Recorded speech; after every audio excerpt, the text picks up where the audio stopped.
El mundo ha perdido balance. Las cuatro naciones están al borde de una guerra, y solo el avatar Ketsu sería capaz de unificarlos al son de comentarles la metida de pata más grande de la leyenda de Korra.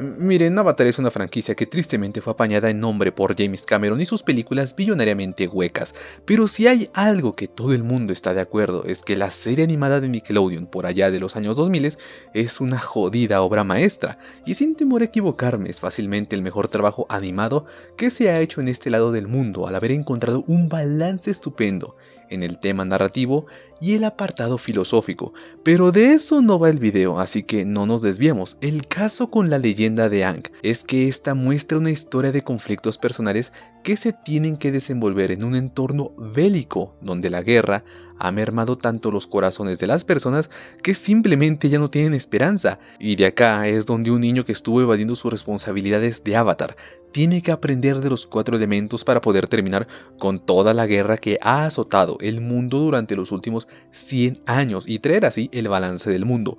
Es decir que poéticamente, Aang es un niño con una humanidad tan desmesurada que se asemeja a la de un monje que valora siempre la vida por encima de todas las cosas, pero que tuvo la desfortuna de haber nacido en un periodo en donde las palabras son débiles ante el orgullo y la vergüenza, teniendo que aprender a la mala el hecho de que sus funciones como avatar no pueden ser echadas a la ligera. Y ok, acá tenemos toda la senda e historia tan maravillosa que abarca a modo de antología en estos 3 libros, tomos que no solo hacen alusión a la nación en la que se desenvuelven, también le da un significado a lo que estos representan de forma espiritual. Agua, donde Aang aprendería la importancia del mundo físico y la entropía que supone vivir sin espíritus. Tierra, en donde todo el equipo Avatar tendrá que sufrir un quiebre emocional para valorar la cimentez de su relación, y el libro de fuego que consume todo el odio y abarca la comprensión, perdón y sanación, cerrando claro con este bello cuadro entre Aang y Katara a la puesta de sol, cuando al comienzo de todo había un amanecer. ¿Y qué tiene que ver todo esto con Korra? Pues básicamente todo. Miren, un error que la gente suele cometer a la hora de ver la leyenda de Korra es pensar que es una copia de la leyenda de Aang, o incluso esperar que sea la misma historia contada con la protagonista buena gente y humilde. Puede que por eso la presentación de Korra descoloque a los que crecimos con aquella mítica envolvente de Aang en el témpano de hielo, y ahora tenemos a una niñita que no para de presumir que es el avatar. Ajá, alerta de Merisu. Pero no podríamos estar más equivocados. Verán, yo por mucho tiempo evité meterme en esta historia de Korra. Sí que lo intenté, pero no soporté ver más de 3 minutos. Entiéndanme, estaba en mi etapa edgy en donde Unravel y Kaneki eran mi religión, pero con el paso del tiempo veía como Korra envejecía más que bien. Incluso una querida amiga del instituto que ama con locura la saga de Aang llegó a aceptar que Korra tiene detalles mucho más inmersivos que sostienen y glorifican más esta parte de la franquicia, que ya que lo dijimos, creo que esto es algo importante a mencionar para valorar la leyenda de Korra, y es que no se trata de que deba ser una calca de la historia de Aang. Si quieres eso, solamente revisita dicha parte. Bien es cierto que se cumplen muchos de los arquetipos como lo es el equipo Avatar y algunos de los contextos como el de los hermanos Mako y Bolin, en donde tienen las personalidades de Zuko y Sokka respectivamente, o el complejo de Asami por ser la ricachona del grupo como lo fue Toph. Pero la cosa no se queda en eso, es que realmente tienen una esencia propia que los hace destacar a su modo. Por ejemplo, Mako y Bolin son dos hermanos que han tenido que aprender a confiar solamente en ellos mismos debido a las dificultades que han atravesado desde que sus padres murieron. Tanto es así que un conflicto amoroso puede ser limado sin mucha bulla, lo cual es una gran muestra de su madurez mental. Asimismo, los dos se complementan de una forma bastante positiva, tanto en poderes como en actitudes, porque si Mako es un excedente de confianza, Bolin tiene esa irreverencia que lo hace taponar esa parte nerviosa de él. Y creo que con este ejemplo podemos ejemplificar toda la trama de Korra, porque esta parte habla siempre del tema del complemento. Nadie realmente sabe quién es en ese momento. todos los personajes que intervienen en un primer plano son personajes perdidos y sin rumbo, que a la primera dificultad seria se les revienta el cerebro porque no pueden lidiar con el tamaño del mundo. Y no es que previamente lo subestimasen, al contrario, el capítulo 1 nos muestra cómo Korra dice que no puede ser verdaderamente el avatar si no conoce qué clase de mundo es el que debe proteger, y se entiende esa ansia por descubrir qué hay más allá del Polo Sur. Si apenas se descubrió que era el avatar, todo el loto blanco la tuvo en resguardo. Pero vamos, si una niña como ella, que es hiperactiva y muy apegada a su deber como avatar, crece escuchando cómo su antecesor cambió el mundo con tan solo 12 años, es lógico que no quisiera quedarse atrás. Por algo es que ella trabajó toda su vida para mantener el equilibrio, y la muestra visual no solo está en sus expresiones de confianza, también su físico denota que ha entrenado con verdaderas ganas. La cuestión, como ya dijimos, es que ella no conoce realmente qué clase de balance debe mantener. Todo se lo enseñan viejos arrugados y sosos que deben apegarse sí o sí a un librito de reglas, una obvia tiradera al modelo educativo global en donde nos tratan como meras salchichas para empaquetar. Y esto se utiliza a favor de la trama, porque mientras vemos como un personaje como Tenzin o la jefa Mei Beifong intentan hacerla de mentores para Korra, diciéndole cómo tiene que actuar de acuerdo a un código, con el tiempo vemos que ni siquiera ellos se conocen a sí mismos, tienen conflictos que arrastran con sus pasados y están influyendo de mala manera en la vida del avatar. Entonces, ¿en quién se puede apoyar Korra si ni los adultos pueden hacer algo? Más bien, ocupan su estatus para corromper y para difractar la sociedad, como lo fue el efecto anarquista de Amon. Pero ahí es donde entran los personajes de la leyenda de Aang. Ellos acaban siendo los guías porque sí se conocen a sí mismos. No son usados para mero fanservice ni nada por el estilo. Todos y cada uno de ellos cumple una función para guiar a Korra por el sendero. No es que le resuelvan sus dudas, pero sí le encaminan para que encuentre la respuesta a sus dilemas al mismo tiempo que adquiere madurez y experiencia, tal como pudimos ver con Katara cuando la alienta a irse, ya que si algo tiene bien presente tanto ella como Zuko y Toph es que las responsabilidades del mundo no les corresponde a ellos. Eso ya les tocó vivirlo y tienen que ser las generaciones actuales las que formen un nuevo mundo. Por algo es que Katara no participó en la guerra civil. Por algo es que Toph no peleó contra Kuvira a pesar de que podía vencerla. Y por algo es que Zuko no toma acciones políticas, solamente luchará contra aquellos que atenten la vida de Korra. Y Dios, Zuko tiene un dragón como su bisabuelo, ¿qué más quiere si es un viejo con estilo? Además de que las 4 temporadas siempre tienen un conflicto bien planteado, que se abre a las posibilidades con Korra y el resto de personajes.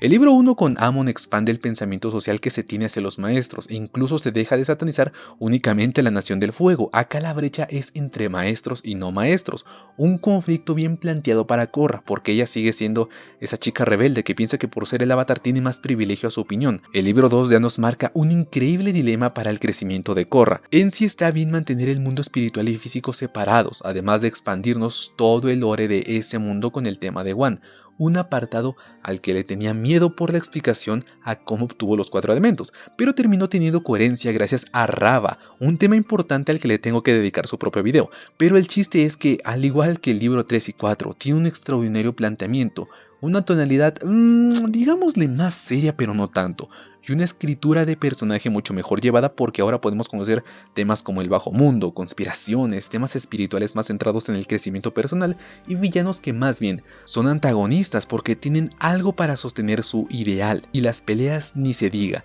no hay una que sobre realmente o que no destaque en algún sentido. Por ejemplo, el primer round entre Korra y Kuvira es el mejor de toda esta parte de Korra pero con diferencia, y pronto le haré un video también, solo que por parte de Korra creo que igual es una protagonista muy buena. Ella no intenta ser como Aang y considero que está mal pensar que tienen que ser iguales, cuando es mucho mejor ver a ambas leyendas como un complemento de todo, porque eso es lo que busca transmitirte, una búsqueda y un significado al concepto de pareja. Todos acá buscan un complemento, no para sentirse satisfechos o enteros, sino para conocerse y explotar desde sus emociones hasta sus capacidades, y así encontrar la paz. Lo vimos con Mako y su trabajo de detective, lo vimos con Bolin y su dominio de la lava, a Tenzin con sus hijos y a Korra con Asami. Es muy fácil decir que Korra es una copia mal hecha de Aang, pero eso es ser erróneo. Esta historia busca que te conozcas y que hagas algo tan básico pero difícil como lo es perdonarse a uno mismo, y que a pesar de lo que te puedan decir por tus decisiones, si eres leal a tu corazón, no tienes nada de qué avergonzarte o temer. Y ese es el más valioso mensaje que tiene Korra, el avatar que aprendió a ser la más humana de todas sus vidas pasadas. Pero claro que no todo puede ser miel sobre hojuelas, ¿cierto?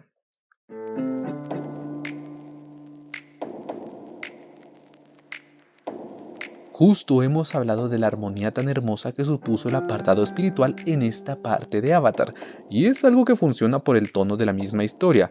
Aquí no se trata de simplemente vencer un malvado villano cuyo propósito es gobernar el mundo aprovechando un cometa que aparece cada siglo, y no desmerito a Hank. Al contrario, la historia se pudo mantener gracias al conflicto que éste atraviesa y cómo va descubriendo el mundo y su estado tras su ausencia. Esta es una historia de infancia que obliga a su protagonista a crecer para convertirse en ese héroe que el mundo necesita, en ese símbolo al cual poder depositarle toda su esperanza. Entonces con Korra ocurre algo que a mí me encanta, porque no pierde el tiempo mostrándonos todo lo que ya conocemos con antelación.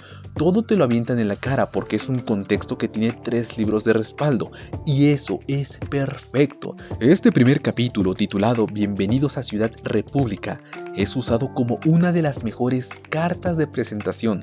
Te cuentan en muy pocos minutos qué clase de persona es Korra, sus conflictos personales, sus apariciones e incluso toda la insuficiencia que siente, porque no la dejan ser libre, tiene que ser contenida debido a que así es el agua, no es como Aang, que es la representación libre del viento, y claro, todo el tema de la ciudad capital, que es alucinante por todo el simbolismo que tiene. Con Aang vimos que Zuko quería construir junto a su amigo una ciudad que unificase todas las naciones como un acto pacifista, y miren, lo lograron, tanto que cada uno del equipo Avatar tiene su propia estatua, salvo Momo y Appa. Viejo, qué injusticia para estos dos héroes que sin su ayuda, Aang y el resto nunca hubieran vencido. ¡Qué hijos de p***! El asunto es que ese sueño de Zuko terminó siendo demasiado idealista, y Aang, como buen monje que es, pensó que todo mundo dejaría de tener aspiraciones mundanas como lo es el poder. Y acá entra todo el tema de Yakon, de Amon, del tío de Korra, del monje loco y de Kuvira, porque sí, antes dije que sus bases eran buenas, y lo son.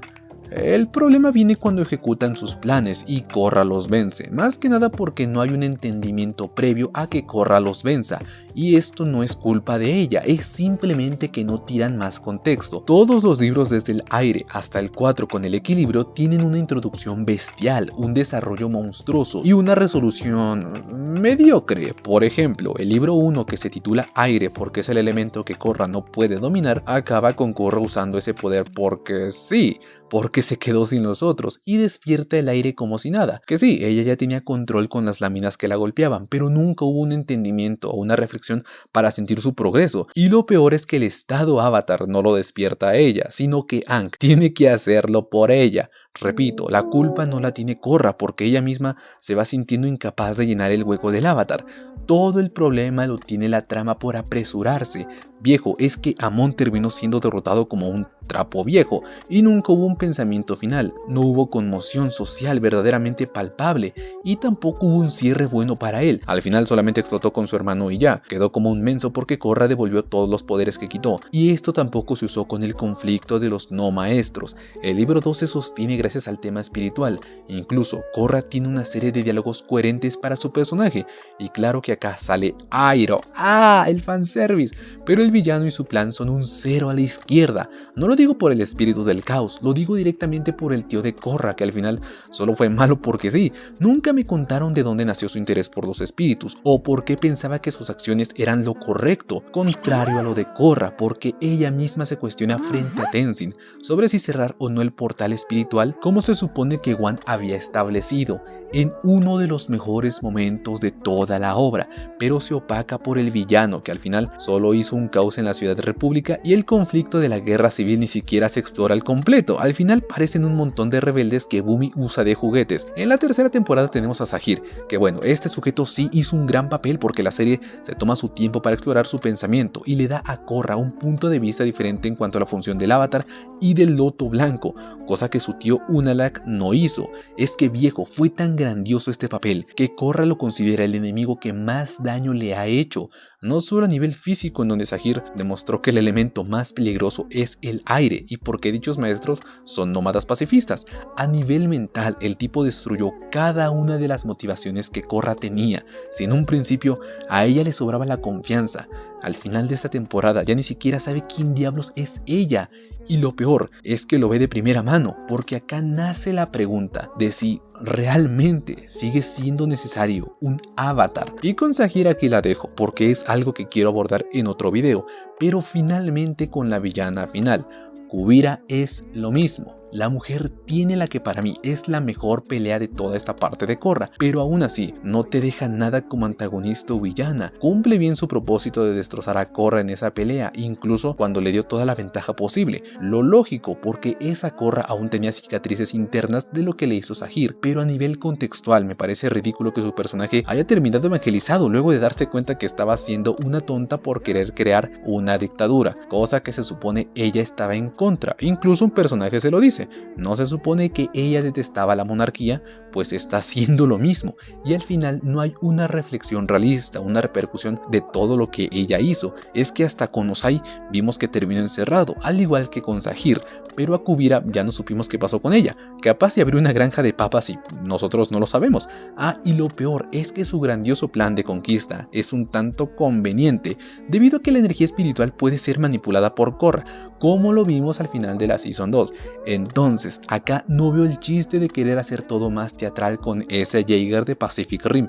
Sirvió para desarrollar al príncipe y al padre de Asami, pero y ya, nadie hizo algo relevante o de gran trascendencia, que de haber sido el caso, aquel final abierto entre Korra y Asami en el mundo espiritual habría quedado infinitamente mejor. Pero bueno.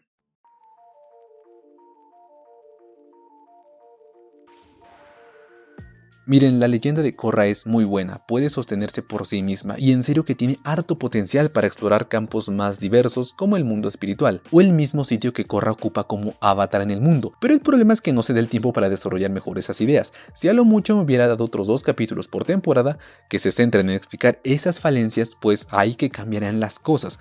Una pena que la leyenda de Korra haya decidido no convertirse en una obra maestra como su predecesora.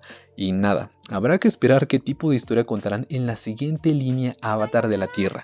Y coméntenme qué les pareció esta parte de Avatar a ustedes. No olvides seguirme en todas las redes sociales que están acá en pantalla para más contenido relacionado con el mundo del anime y el manga japonés. Y esperando que pasen un excelente día, yo me despido en esta ocasión y como digo, comenten mis videos, suscríbanse y lo principal, disfrútenlos.